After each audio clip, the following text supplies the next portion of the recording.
사무엘상 28장 3절에서 14절까지 말씀, 구약 457페이지쯤에 있습니다. 사무엘상 28장 3절에서 14절 말씀, 우리 같이 한 목소리로 합독으로 읽도록 하겠습니다.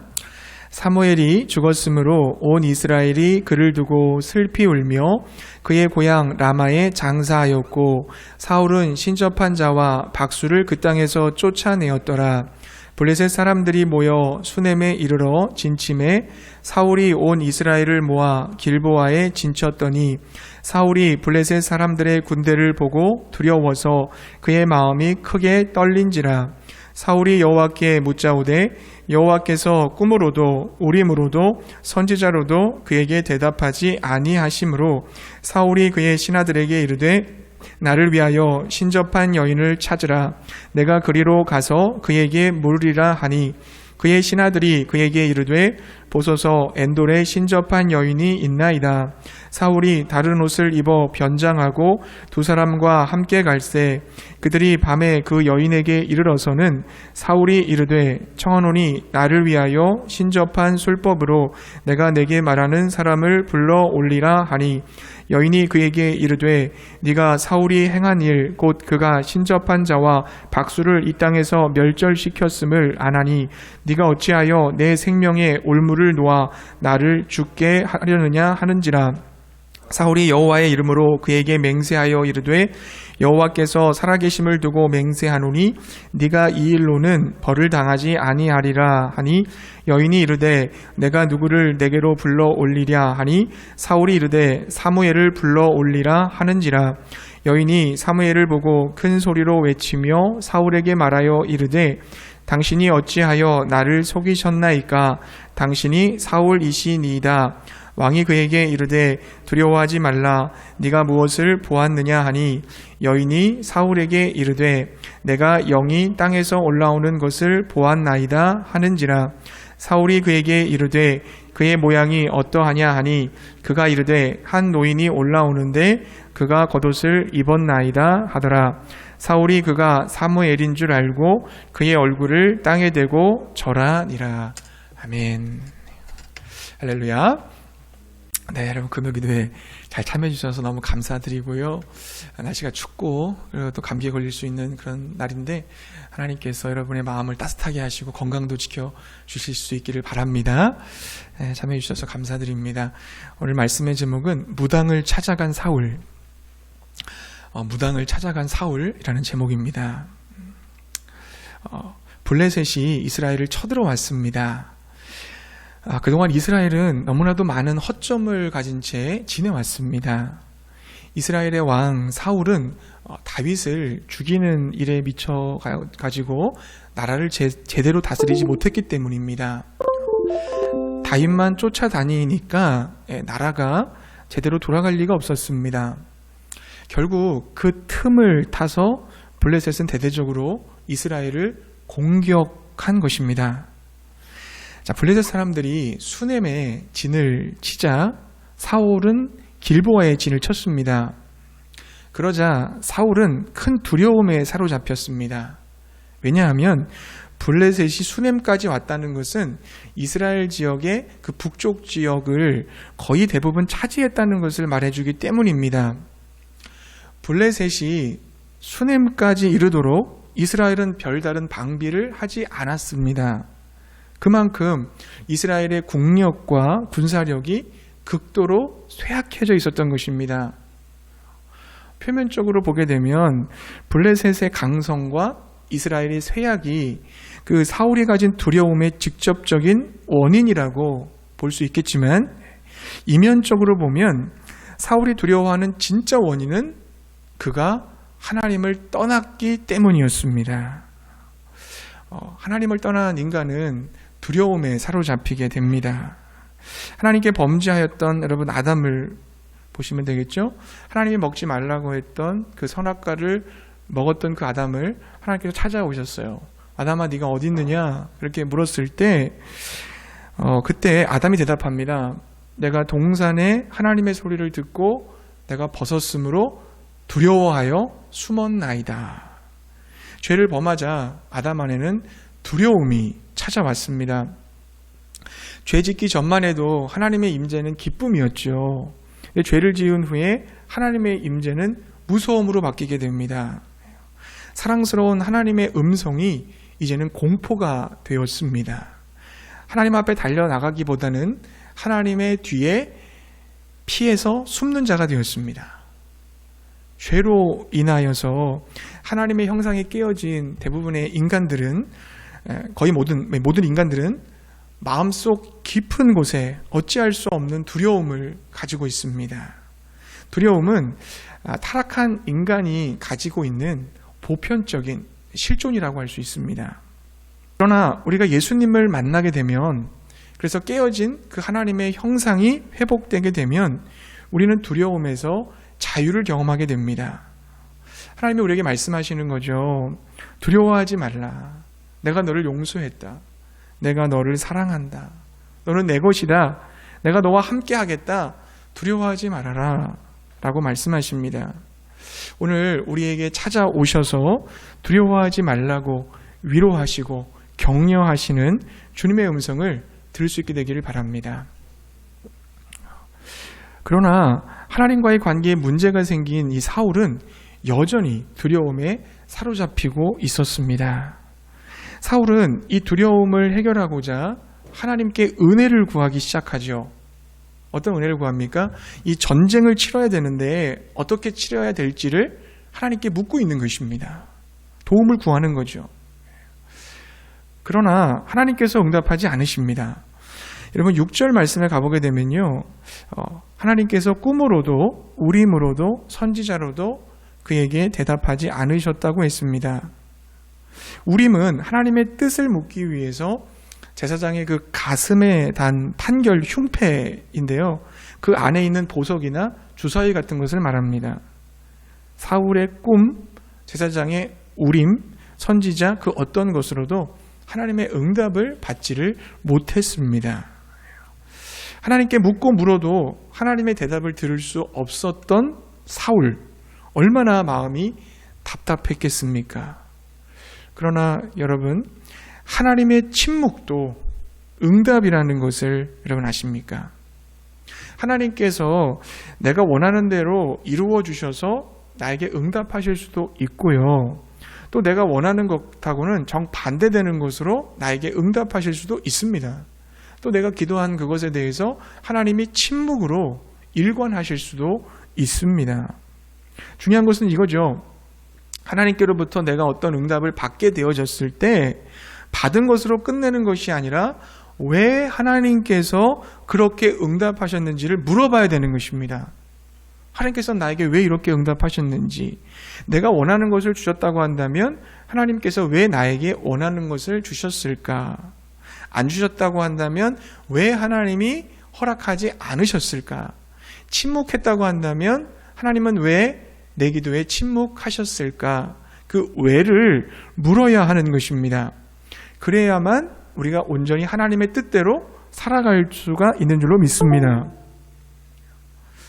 그렇다면 하나님께서 왜 사울의 기도에 침묵하셨을까요? 왜 사울의 기도에 침묵하셨을까요? 그 이유는 뭡니까? 해결되지 않은 죄가 있기 때문이었습니다. 사울 왕에게는 아직 해결되지 않은 죄가 있었어요. 이사야 1장 15절 말씀은 이렇게 증거하죠. 네가 손을 펼 때에 내가 내 눈을 너희에게서 가리고 너희가 많이 기도할지라도 내가 듣지 아니하리니 이는 너희의 손에 피가 가득함이라 그랬습니다. 자, 손에 피가 있다는 말은 죄를 지었다는 뜻이잖아요. 용서하지 못하고 사랑하지 못하고 믿음으로 살지 못하고 정욕적으로 살면서 하는 그 기도는 하나님이 듣지 않으신다는 겁니다. 이사야 59장 2절도 그런 말씀이죠. 오직 너희 죄악이 너희와 너희 하나님 사이를 갈라놓았고 너희 죄가 그의 얼굴을 가리어서 너희에게 듣지 않으시게 함이니라. 나의 죄가 나와 하나님 사이를 멀어지게 했다는 거예요. 죄로 인해서 나와 하나님 사이가 불통의 관계가 되었다는 것입니다. 여러분, 사울의 죄로 인하여 하나님은 사울에게 응답하지 않은 거죠. 그러면 사울이 어떤 죄를 저질렀습니까? 그는 하나님께 불순종했습니다. 다 진멸하라고 했는데 진멸하지 않았고요. 또 기다리라고 했는데 기다리지 못하고 제사를 지내려고 했었죠. 그는 하나님보다 자신을 더 높였습니다. 자신의 기념비를 세우려고 그랬고, 그는 다윗을 시기하고 질투하면서 거기 더 나아가서 다윗을 죽이려고 했습니다.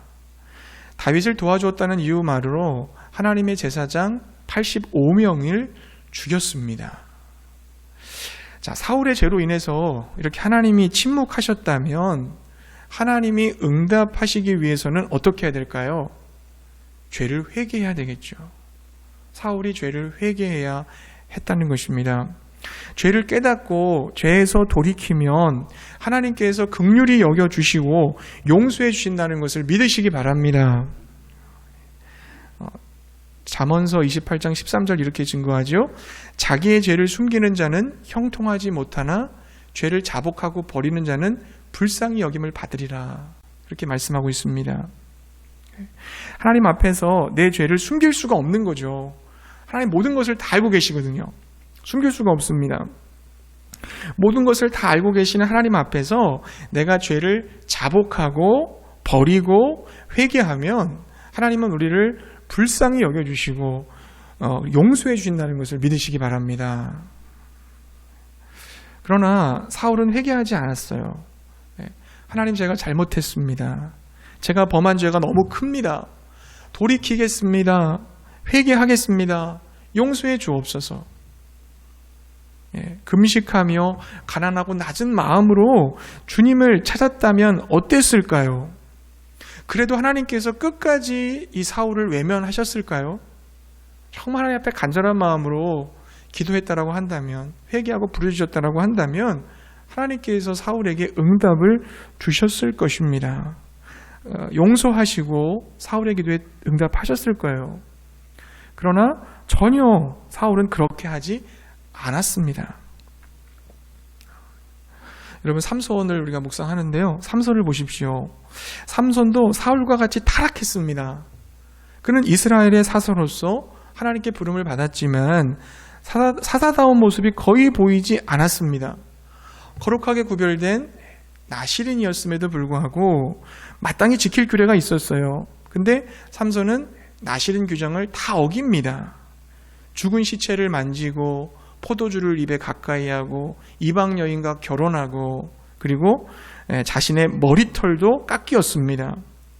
결국 들릴라의 유혹에 넘어가죠. 그래서 블레셋 사람에게 붙잡혀서 두 눈이 뽑히게 됩니다. 그들에게 조롱거리가 되고 그런 신세로 전락하고 말았어요.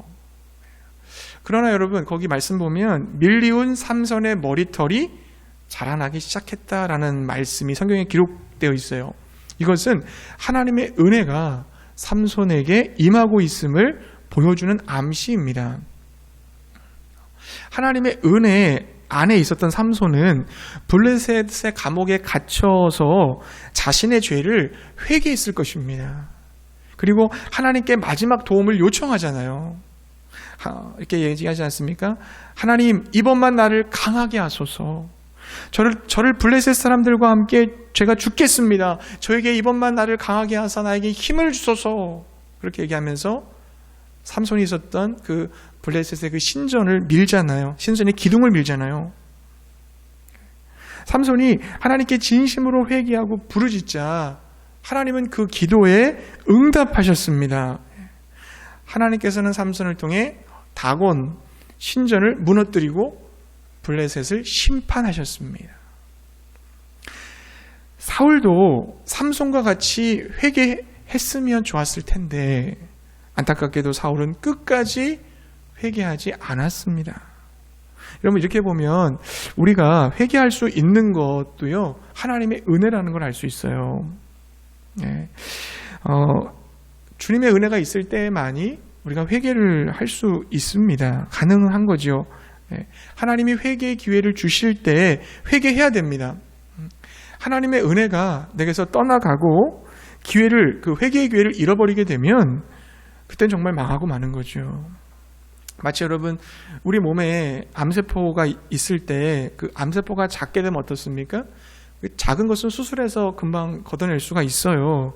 하지만 암세포가 온몸에 퍼지게 되는 상태라면 장기를 열었을 때, 그 환초를 열었을 때 너무 퍼져 있으면 닿습니다. 그 수술할 수가 없어요. 그렇게 되는 거죠. 손을 못 대는 겁니다. 죄가 너무 깊이 뿌리를 내리고 있으면 어떻게 해볼 도리가 없는 것입니다. 그러므로 회개할 수 있다면 그에게는 아직 하나님의 은혜가 머물러 있는 상태인 것입니다. 회개할 수 있다면 그에게는 회복의 가능성이 있다는 것을 믿으시기 바랍니다. 사랑하는 성도님들, 하나님의 침묵을 경험하셨습니까? 기도해도 하나님께서 나에게 어떤 응답도 내려주지 않으셨습니까? 혹시 내 안에 아직 해결되지 않은 죄가 있는 것은 아닌지 점검해 보시기 바랍니다. 만약 성령님께서 내 죄를 깨닫게 해주시고 알려주신다고 한다면 지체하지 말고 가슴을 찢고 마음을 찢고 하나님 앞에 회개의 자리로 나가시기 바랍니다. 그때 하나님이 은혜를 주시는 거예요. 용서를 해주시는 거예요. 하나님 말씀이 나에게 들려오게 되고 성령의 감동을 받고 하나님과 친밀한 소통을 누리게 될 줄로 믿습니다. 많은 그리스도인들이요, 하나님께 돌아오는 것을 싫어하면서 은혜 받기를 구합니다. 회개하지 않으면서 하나님이 주시는 복을 받으려고 합니다. 불순종하면서 하나님이 나를 축복해 주시기를 바라는 것입니다. 하나님은 사랑의 하나님이십니다. 우리를 이해하시고 죄를 용서해 주시고 우리를 사랑해 주십니다. 그런데 이것으로만 신앙생활을 다 하는 분들이 계세요. 하나님은 날 사랑하시고 날 이해하시고 용서해 주시는 분이고 나를 사랑해 주시는 분이지 이것만 갖고 신앙생활을 한다는 거죠. 일주일에 주일 예배 한 번 드리고 기도 생활도 안 하고 그리고 전도도 안 하고 맡겨진 사명 충성하지도 않고 신앙의 어린 자들 돌보지도 않고 시간 남으면 주의 일을 하고 바쁘면 안 하고 항상 우선순위는 주님이 아니라 자신의 일로 삼으면서 살다가 교회 오면 용서해달라고 기도합니다. 그리고 또 세상에 나가면 지난주와 비슷하게 그렇게 불순종하면서 살아갑니다. 그러면 또 교회 오면 또 똑같이 하나님의 사랑이시죠. 용서해 주시고 또 나가면 똑같고 반복되는 거예요. 이런 성도님들도 하나님은 사랑하십니다. 사랑하지 않는 건 아니에요. 귀하게 보십니다. 그러나 하나님께 쓰임 받을 수는 없습니다. 하나님은 불성실한 자를 사용하지는 않으십니다. 사랑하는 성도님들, 하나님이 지금 나를 바라보실 때 과연 하나님이 나를 마음에 들어 하실까? 하나님이 나를 보실 때 하나님 나를 기뻐하실까? 한번 생각해 보세요. 아니면 나를 바라보시고 근심하시며 안타까워하시는 것은 아닐까? 자신의 신앙을 진단해 보시기를 바랍니다. 그리고 여러분 이제 결단을 할 수 있기를 바라요. 처리하지 않은 그 죄, 계속 반복하고 있는 그 죄, 회개하시기 바랍니다. 열심을 품고 주를 섬기시기 바랍니다. 예배 생활, 기도 생활, 말씀 생활, 전도 생활 성실하게 감당하는 우리 모두가 되시기를 바랍니다. 사울은 하나님을 위해 블레셋과도 싸우지 않고 이스라엘 백성들을 하나님의 사람으로 세우지도 않고 오히려 그는 다윗 죽이는 데만 혈안이 돼서 동분서주하고 제사장들을 막 잡아 죽이고 그러면서도 사울은 하나님께 은혜를 구하고 있어요. 회개하지도 않고 돌이키지도 않고 나에게 응답해 주십시오라고 기도하고 있습니다. 복만 받으려고 하고 있습니다. 그런 사울에게 하나님은 계속 침묵으로 일관하셨어요. 결국 사울은 어떤 행동을 하게 됩니까? 부하들에게 신접한 여인을 찾으라고 명합니다. 무당, 강신수를 하는 사람, 초혼을 하는 사람을 죽은 영혼을 불러들이는 거죠. 초혼을 하는 사람을 찾으라는 거예요. 그를 통해서 하나님의 응답을 듣겠다는 겁니다. 부하들이 사울에게 그 엔돌이라는 지역에 신접한 여인이 있다라고 보고를 하자 사울은 변장을 하고 그 부하들과 함께 밤에 그 여인을 찾으러 갑니다. 사울이 있는 그 길보아에서 엔돌까지 가려면 가운데 있는 수넴을 지나야 돼요. 근데 수넴에 지금 누가 있습니까? 블레셋 군대가 진치고 있잖아요. 그러니까 적들에게 들키지 않아서 가야 되잖아요. 그러니까 밤에 간 거고 변장을 하고 간 거예요. 적들에게 안 들키려고. 진짜 생명 걸고 무당 만나러 간 겁니다. 자, 신접한 여인을 만난 사울은 죽은 사무엘을 불러 올리라고 명합니다. 이 여인은요, 부탁하는 사람이 사울 왕임을 처음에 몰랐어요. 그냥 이렇게 말하죠. 사울 왕이 신접한 자들 다 죽이라고 했습니다. 내가 지금 그 일을 하게 되면 누군가가 나가 이런 일을 했다는 것을 알리면 나는 죽습니다. 그러면서 사울의 청을 처음에 거절했거든요. 그래서 사울이 뭐라고 얘기합니까? 절대로 죽지 않을 것이다. 여호와의 이름으로 내가 맹세하는데 너 죽지 않을 거야. 사무엘의 영을 불러오리라고 계속 재촉했어요. 우상 숭배를 하고 있는데 여호와의 이름으로 맹세를 했습니다. 사울이. 놀랍게도 신접한 여인은 죽은 사무엘을 불러올려요. 정말 신접한 여인을 통해, 근데 여러분, 이 정말 죽은 사무엘이 정말 나타난 것일까요? 본문을 봐서는 사무엘의 영혼이 정말 나타나 보였는지, 우리 눈에 보이는 형상으로 그 영혼이 보여졌는지, 아니면 그 무당, 신접한 그 무당의 몸에 사무엘의 혼이 들어가서, 그 영이 들어가서 말로써 사무엘의 말을 대원해서 얘기했는지 정확치는 않습니다. 그러나 분명한 것은 성경은 말해주죠. 사람이 이 세상을 떠나고 난 후에 다시 이 땅에 내려올 수 없다는 것입니다. 누가복음 16장에 가게 되면 부자와 나사로 얘기 나오잖아요. 천국과 지옥 나눠지게 되면 건너올 수 없다고 얘기했고, 죽은 사람도 세상에 갈 수 없다라고 얘기를 하고 있습니다. 더욱이 하나님의 사람, 그 위대한 선지자 사무엘이 무당의 주술에 놀아난다는 것은 더더욱 있을 수 없는 일이죠. 하나님이 그렇게 하도록 허락하실 리가 만무하지 않습니까? 그렇다면 여러분, 땅에서 올라왔다고 하는 이 사무엘을 어떻게 봐야 되는 겁니까? 이것은 사탄이 사무엘인 것처럼 위장한 것으로 봐야 합니다.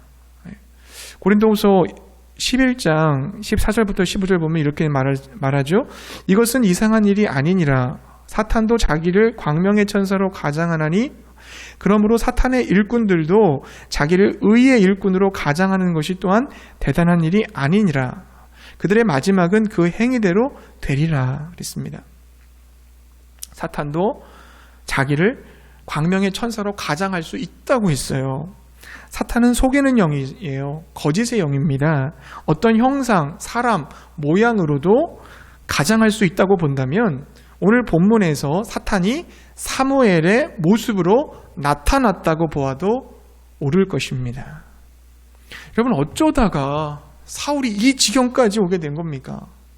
3절에 보면 사무엘이 죽었을 당시에 사울은 이스라엘에 있는 그 신접한 자와 박수를 다 쫓아내었다고 기록을 하고 있습니다. 근데 지금 사울은 본인이 쫓아냈던 그 무당을 다시 찾아갔습니다. 하나님께서 싫어하시고 가증히 여기시는 이 더러운 일을 자행하고 있는 것입니다. 하나님께서는 무당이나 박수와 같은 그 미신, 업을 하는 자를 가까이 하지 말라고 그랬어요. 그들과 함께 가담하지 말라고 그랬습니다. 아니, 그들을 다 죽이라고 말씀하셨습니다. 그렇게 명령하셨어요.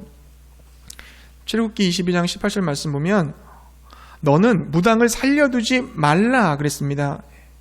레위기 20장 6절부터 7절 말씀도 접신한 자와 박수무당을 음란하게 따르는 자에게는 내가 진노하여 그를 그의 백성 중에서 끊으리니 너희는 스스로 깨끗하게 하여 거룩할지어다. 나는 너희의 하나님 여호와니라 이렇게 말씀했어요. 신명기 18장 9절부터 12절 말씀도 보면 내 하나님 여호와께서 내게 주시는 땅에 들어가거든 너는 그 민족들의 가증한 행위를 본받지 말 것이니 그의 아들이나 딸을 불 가운데로 지나게 하는 자나 점쟁이나 기륭을 말하는 자나 요술하는 자나 무당이나 진언자나 신접자나 박수나 초원자를 너희 가운데 용납하지 말라. 이런 일을 행하는 모든 자를 여호와께서 가증히 여기시나니 이런 가증한 일로 말미암아 내 하나님 여호와께서 그들을 내 앞에서 쫓아내셨느니라. 죽은 사람의 영혼을 부르는 행위, 이 무당, 박수들을 의지하는 행위는 하나님이 금지하신 것입니다. 근데 사울은 지금 그 일을 적극적으로 찾아서 하고 있는 것입니다. 정말 갈 때까지 간 거죠. 더 이상 이것은 돌이킬 수 없는 지점까지 내려간 것입니다. 어떻게 하나님의 음성이 안 들린다고 사탄에게 가서 하나님의 음성을 구할 수가 있습니까? 더 기가 막힌 장면은요, 20절부터 25절까지 말씀이에요. 읽진 않았지만 20절부터 25절의 말씀에 보면 무슨 내용이냐면, 신접한 여인이 죽은 사무엘을 불러 올리자 사무엘은 사울의 죽음에 대해서 그 예고를 해주거든요. 올라온 사무엘이 사울에게 너는 그 다음 전쟁에서 죽게 될 것이다, 블레셋과의 전쟁에서 죽는다라고 얘기를 해줬어요. 자, 이 말을 들은 사울은 너무 두려워서 기절하고 말아요. 이 여인은 사울의 기력이 다 빠져버린 것을 보고 그를 위해 음식을 마련해 주려고 합니다. 사울은 거부했지만 그 여인의 간곡함과 신하들의 권유에 못 이겨 마침내 그들의 말을 듣기로 합니다. 그러니까 신접한 여인은 급히 송아지를 잡고 누룩 없는 빵을 만들어 그것을 들여오자 사울과 그의 부하들이 그 음식을 함께 먹었습니다. 사울은 지금 죽음을 앞두고 음식을 대하고 있는 거죠. 마치 여러분 사형수들이 형 집행을 앞두고 밥 한 그릇을 든든하게 먹는 그런 느낌입니다. 근데 공교롭게도 사울 왕의 그 마지막 길을 배웅해 주는 자가 누구예요? 신접한 여인이 된 것입니다. 이 사건을 끝으로 사울은 길보아 전투에서 죽습니다. 사울의 자녀들도 다 죽습니다. 마지막 그 죽음의 길을 배웅하는 자가 신접한 여인이 된 거예요. 너무나 비참한 모습이에요. 하나님께 응답도 받지 못하고 블레셋 군대는 쳐들어와 있는데 자신은 두려운데 왕이니까 도망가지도 못하고 기껏 해낸 생각이 무당을 찾아가 죽은 사무엘의 영혼을 불러 올리는 것이었고, 마지막은 무당의 말을 듣고 무당이 차려주는 밥을 먹고 있는 것입니다. 도대체 이 밥 먹는 게 무슨 의미가 있을까요? 여러분, 사울이 처음부터 이렇게 망가지게 되었습니까? 아니에요. 사무엘상 9장에 처음 사울이 등장했을 때는요, 사울은 굉장히 겸손했습니다. 부모에게 순종적인 인물이었습니다. 아울러 굉장히 담대했습니다. 자애로운 성품을 가지고 있었어요. 특별히 여러분, 사울의 성품은 굉장히 용감하고 담대한 사람이었어요. 그가 암몬 사람 나하스가 침입했을 때 당장 자기가 몰던 그 2마리의 소를 취합니다. 각을 뜬 다음에 이스라엘 지파에게 그걸 다 보내요. 누구든지 사울과 사무엘을 쫓지 아니하면 그의 소들도 이와 같이 하리라, 이렇게 말함으로써 온 이스라엘 백성들을 하나로 모았어요. 또 암몬 족속과의 전쟁에서 대승을 거두죠. 하나님의 도우심을 입어서 당당하게 승리하였습니다. 아울러 블레셋과의 전투에서도 승승장구하였습니다. 사울의 전범부는 이스라엘의 초대 왕으로서 사울이 굉장히 준수하고 키도 크고 잘생기고 용맹을 발휘한, 누가 봐도 정말 왕다운 그런 모습을 보여줬어요.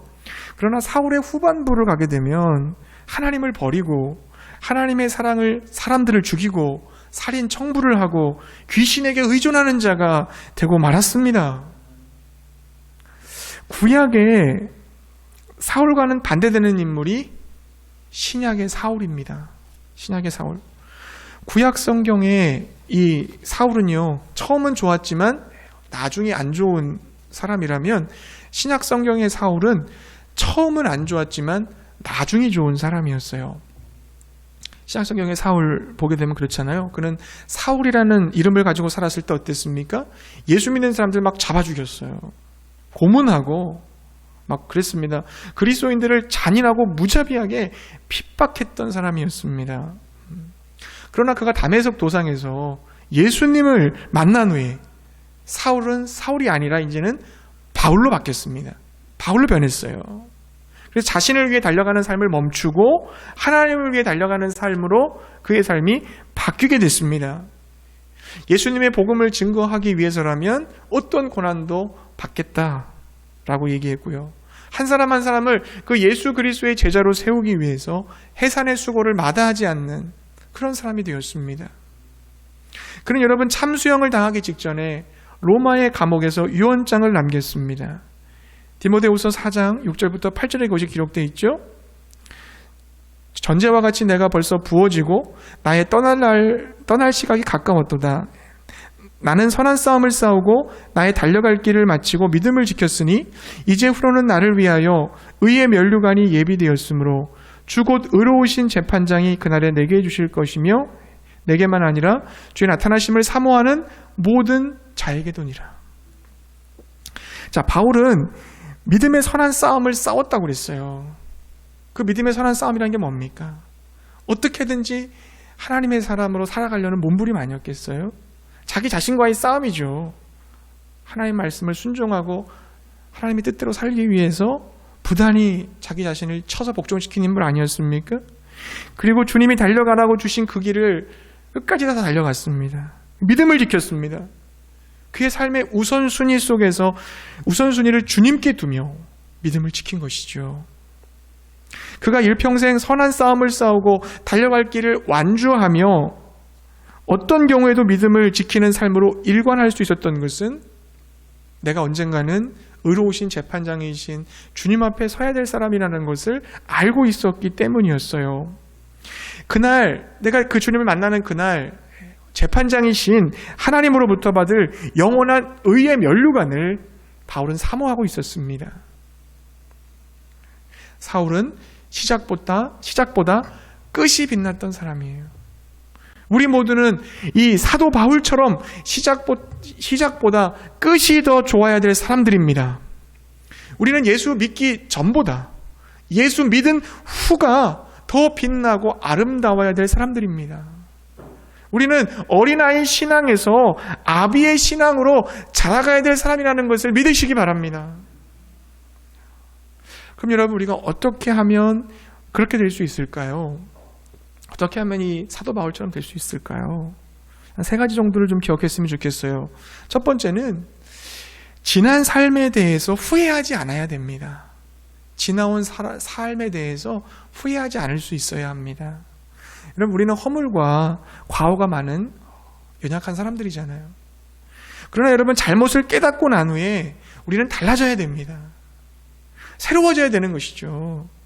그래서 인생을 다 달려가고 마지막 순간을 맞이했을 즈음에는 어떤 고백이 있어야 돼요? 나는 후회 없다.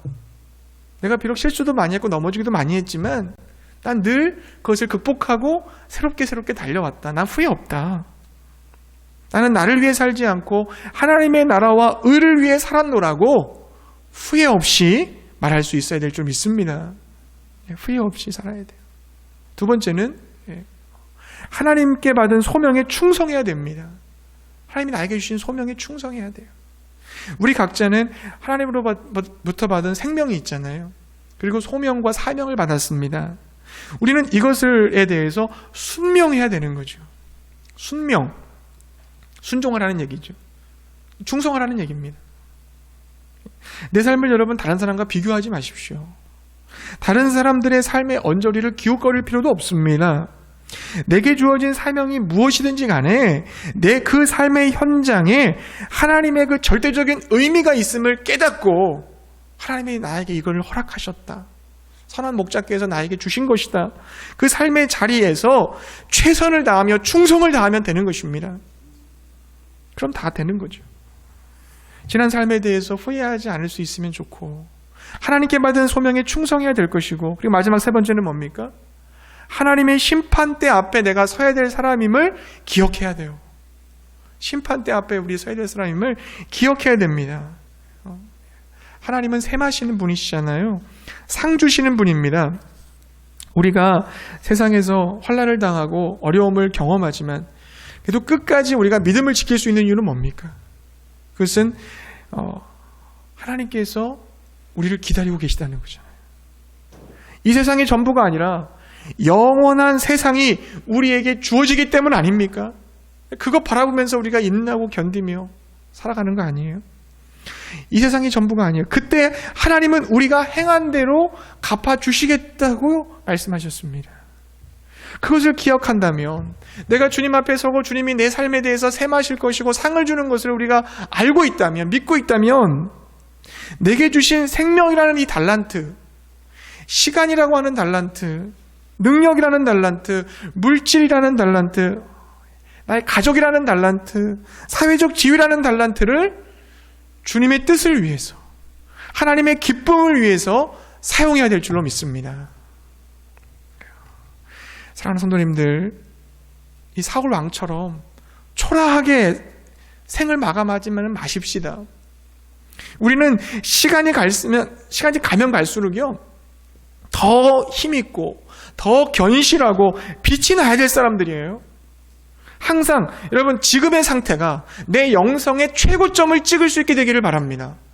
내가 지금이 최고로 주님과 하기가 좋다. 그렇게 돼야 돼요. 이전에 내가 참 좋았는데, 그때는 내가 기도 참 많이 했는데, 내가 어떤 때 전도 왕이었는데, 그런 말 하면 안 돼요. 우리는요, 계속 좋아져야 돼요. 계속 좋아져야 돼요. 계속 자라가야 됩니다. 더 성령 충만해져야 됩니다. 그래서 주님 만났을 때가 어떤 때야 돼요? 내 영성의 최고점에 이르렀을 때, 정말 좋을 때, 그때 주님 만날 수 있어야 돼요. 그게 바로 사도 바울의 모습 아니었습니까? 이 사울 왕처럼 점점 하락 곡선 그러면 안 돼요. 우리의 믿음의 족적을 통해서, 우리가 남겨둔 그 믿음의 족적을 통해서, 그 믿음의 모습을, 우리의 모습을 통해서 우리 다음 세대들, 후세대들이 따라올 수 있는 그런 이정표를 남겨놓게 되어지는 그런 믿음의 사람들 다 되시기를 주님의 이름으로 축복합니다.